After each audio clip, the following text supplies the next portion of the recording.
pare gising. Mamaya may piyestahan dyan sa kabilang bayan, kila Maring Rochelle. Pare!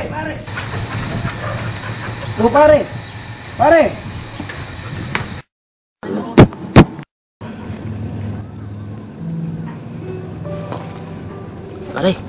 Pare gising. Tatrabaho na tayo. Tara na. Napakapayak ng aking pamumuhay. Sa umaga, pagmulat ng aking mga mata ay bubulaga na sa akin ang haring araw at ito ay hudyat ng panibagong umaga. Sa araw-araw ng buhay ko ay paulit-ulit lang ang mga pangyayari. Mga gawain sa bukid kagaya ng pagtatanim ng palay, pag-aararo at paghasik ng mga pataba.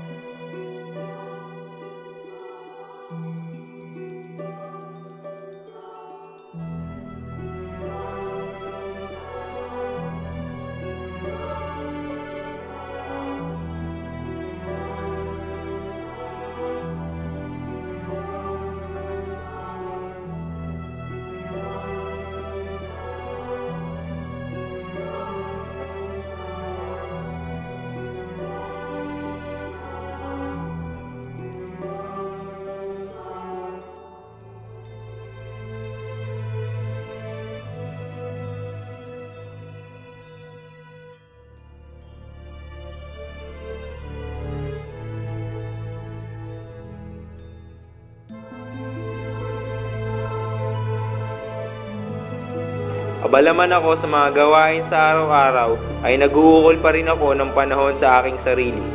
Sa piling ng aking mga kumpare.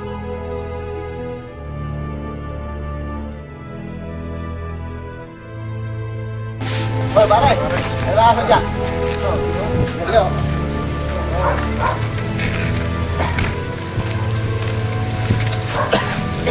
Bisiga kaya ata ngayon ha? Dahil sukal dito ha? Napakadaan kasing pag-sipag mo, men. Yan talaga pag...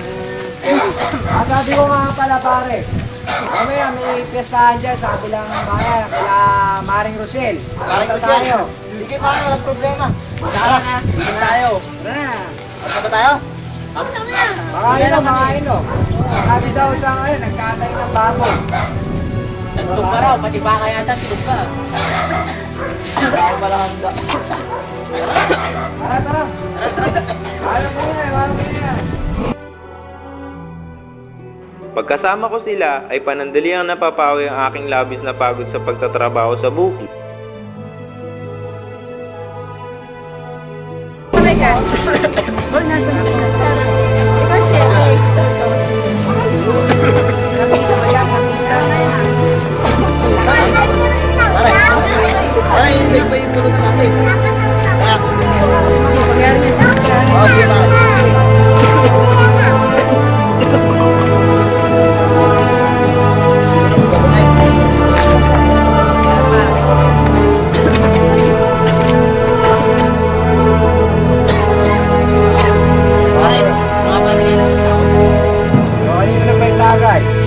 Kanino pa ba? Yung manong Jason na yan. Sa pila, syempre. Dami naman. Gusto naman yung chicks mo pare. Jason? Bakit? Jason, Brad. Social Jason na. Yes, Brad. Wala na akong palalaba pare. Wala na akong nakapagluto. Kayo na lang. Ako. Sanay ka naman, Brad. Nakikita kita lagi sa may ilog kapag lalaban ng misis mo.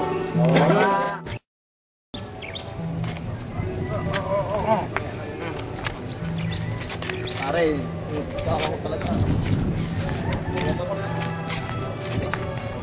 Pare, ganun talaga buhay. Panahon na lang. Kailangan kang Wala akong makakahanap ng ganun. Oo, pare. Mahirap talaga yan. Makapal pa. Pare,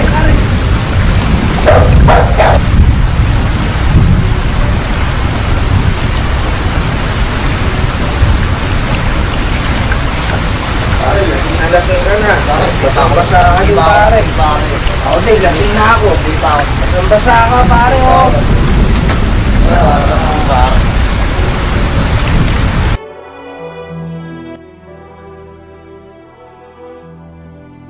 Minsan ay may mga sandali na naalala ko ang pagmamahal, pag-aalaga at pag-aalala ng aking nasirang kabiyak. Saan ka na? Kasama ko. Gusto ka na? Kumain ka na ba? Gusto mo paghain kita? Kasama ko. Kasama ko. Saan ka na? Kasama ko.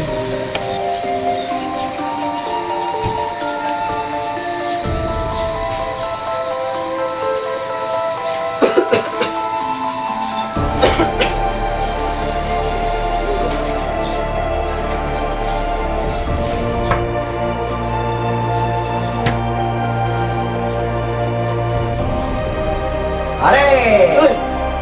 Kain tayo, kain tayo. Sa tulog. Ayos na.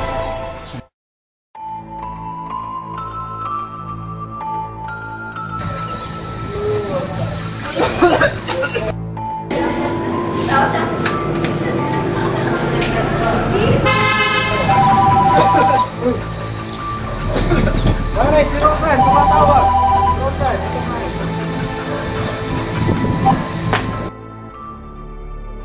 Mabuti na lamang at may mga anak ako na kahit nasa malayo ay labis pa rin ang pag-aalala sa akin.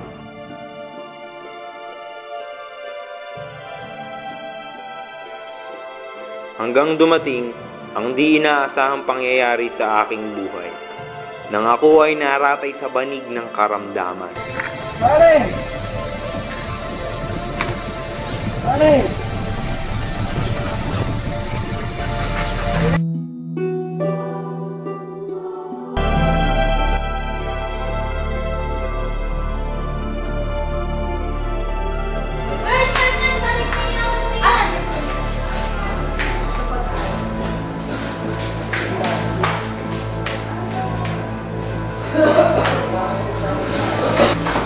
The patient was immediately rushed to the emergency room of the nearest hospital due to difficulty of breathing accompanied by productive cough. He was attended by the ER nurse. The attending physician ordered oxygen administration via nasal cannula to improve breathing pattern and establish airway pattern.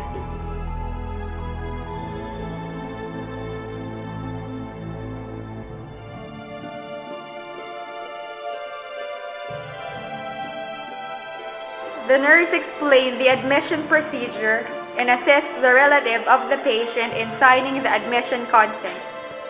The attending physician informed the relatives of the patient regarding the necessary confinement of the patient for a couple of days until the patient's condition improved.